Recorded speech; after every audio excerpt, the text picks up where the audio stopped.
Ryder Eau de Parfum by Ex Idolo was first launched in 2015. The perfumer behind it is Matthew Zuck. It comes in a 30ml bottle and costs around £90. The fragrance has a dark, boozy opening with an almond-like sweetness and a very short-lived dark chocolatey note.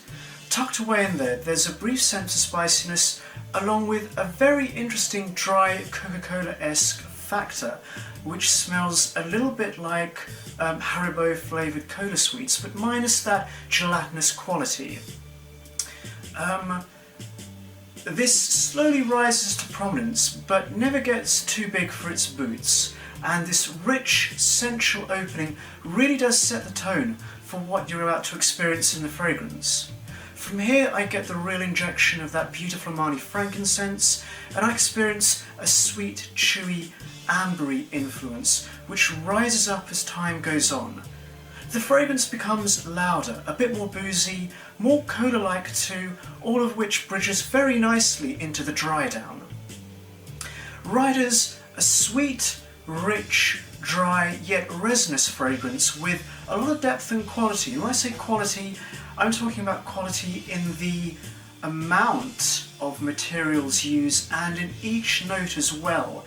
There's a real sense of calculation and precision in the execution of this fragrance, but at the same time there's a real roguish appeal to the dry down. And speaking of the dry down, we're treated to a very sophisticated, refined arrangement of notes, and what I get in the dry down is a boozy quality with a dark tobacco-like impression that is tinged with jasmine. The booziness is not as loud as earlier, and the amber in this is very smooth and sweet overall. Everything is also a little bit sweet and slightly vanillic too, and the whole thing is very much anchored by that beautiful Armani frankincense, which really serves as a canvas for the dry down, as everything else sort of sits on top of that.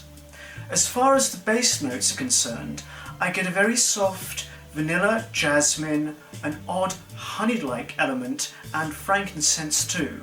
Everything is very strong-willed yet gentle in its concentration. What I really like about the fragrance are the facets that give it teeth to bear and snarl in the face of conformity.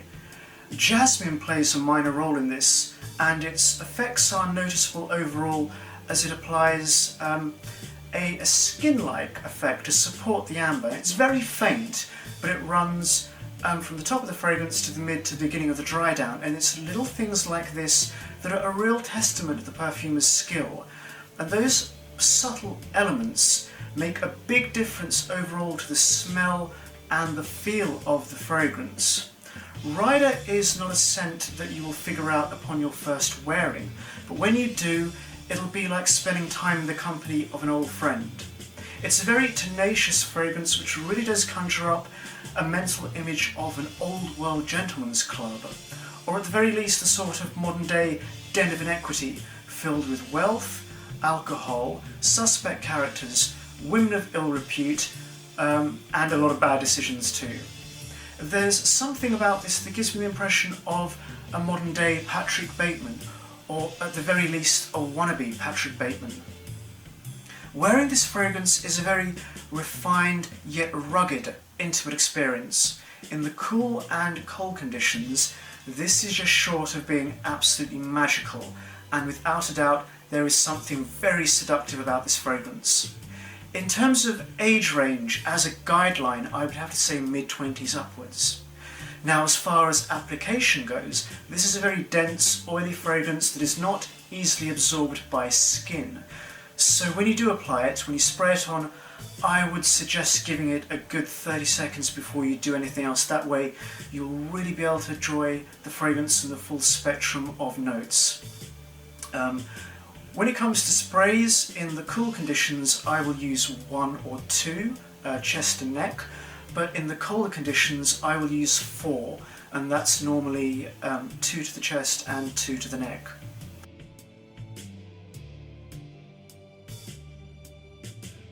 Now, projection. Ryder formed a decent scent bubble around me for about 6 to 8 hours straight before settling in a lot closer. So the projection, I'm going to give a 4 out of 5. In terms of sillage, this left a very short but sharp scent trail behind me. Nothing too loud, but at the same time it wasn't entirely invisible. But given the dense resinous fragrance nature of the fragrance, I don't think I would like to have some kind of super sillage type performance out of this. So the sillage, I'm going to have to give a 3 out of 5. Longevity. Now if you let this stuff sink in properly to your skin, you're looking at a total lifespan of between 16 to 18 hours.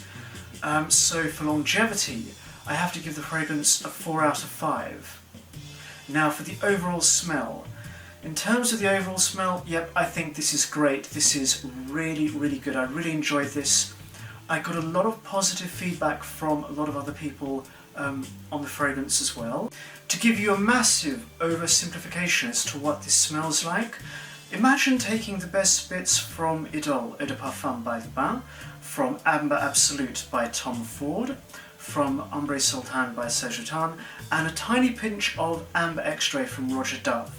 Now you toss it all together, balance it out, add a little something extra, and boom, you've got Ryder. So for the overall smell, I'm going to have to give it a 4.5 out of 5. So there you go, that's been my little review of Ryder Eau de Parfum by Ex Idolo. Hope you guys have enjoyed it. Cheers for watching and take care.